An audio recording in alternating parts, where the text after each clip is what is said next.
Good morning.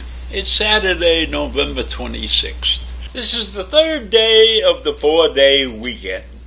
So if you're lucky enough to have the 4 days off, take advantage of it and enjoy yourself. But I want to bring you up to date on the latest situation with President Biden's tuition refund forgiveness program. This is something that is not going to go away, and it's being attacked by 6 different states on constitutional grounds. These states, Arkansas, Iowa, Kansas, Missouri, Nebraska, and South Carolina.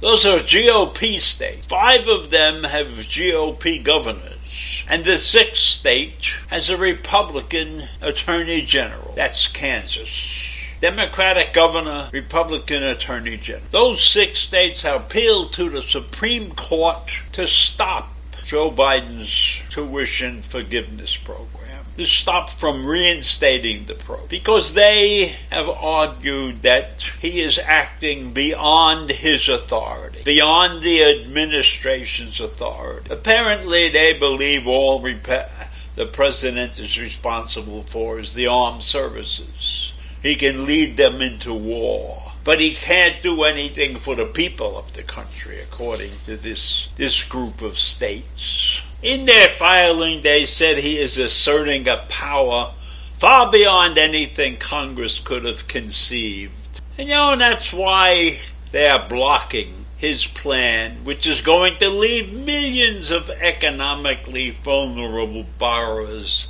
in limbo. Because the people who are in trouble here are not people who can really afford to be in trouble. And that is one of the big problems that I have with the tuition refund plan.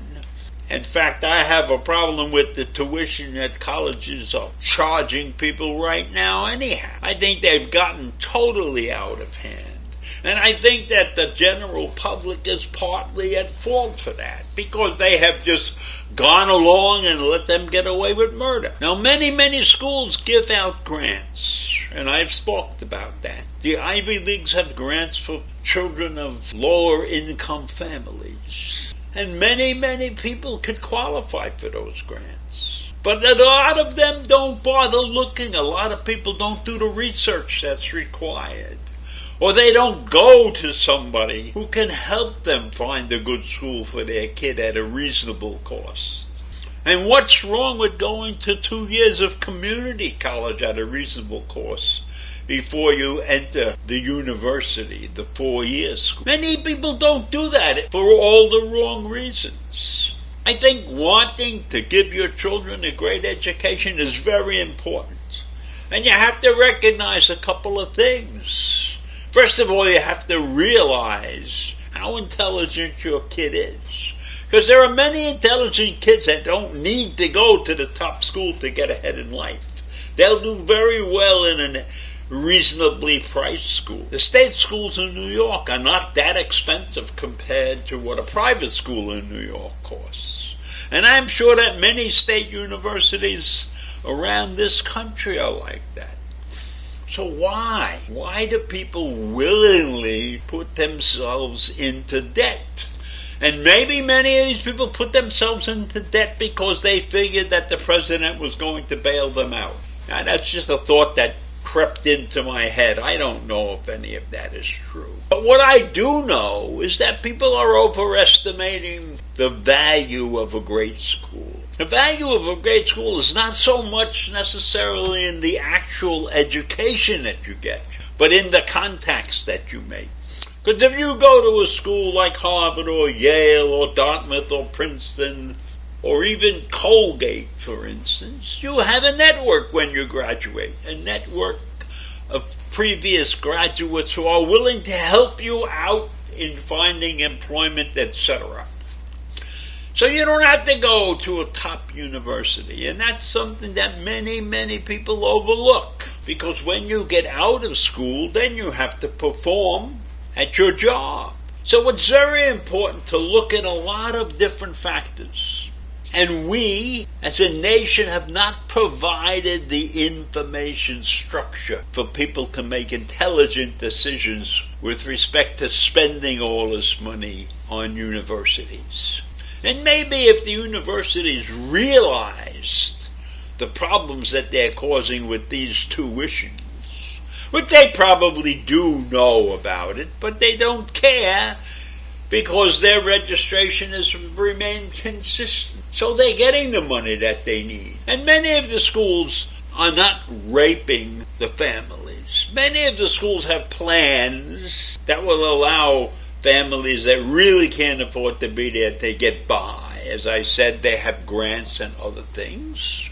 But many schools don't. And so you have to be on the lookout. Your responsibility as a parent or a grandparent is to make sure that your children and your grandchildren understand what they're getting themselves into.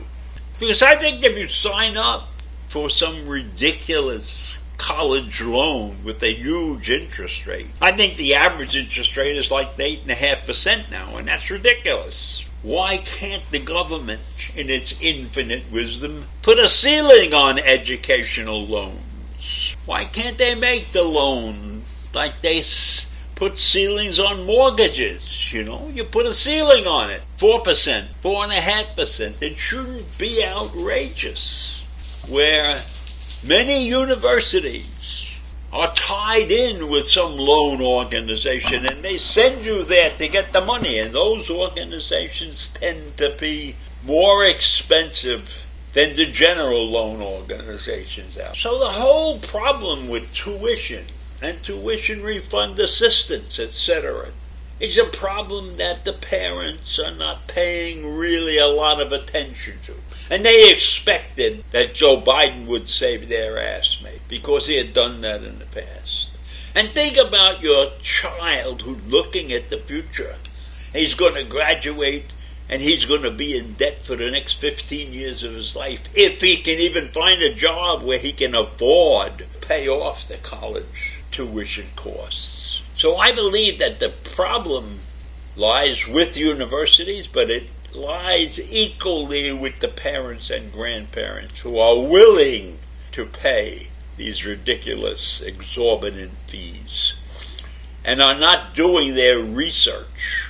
I think every educational system, high schools, junior high schools, colleges, should make people aware of the situation that they're in and how they can avoid these astronomical costs. So this is a situation that needs to be put in front of the people of the United States, and they ought to have the answers. And we have states fighting to keep the president from doing something good.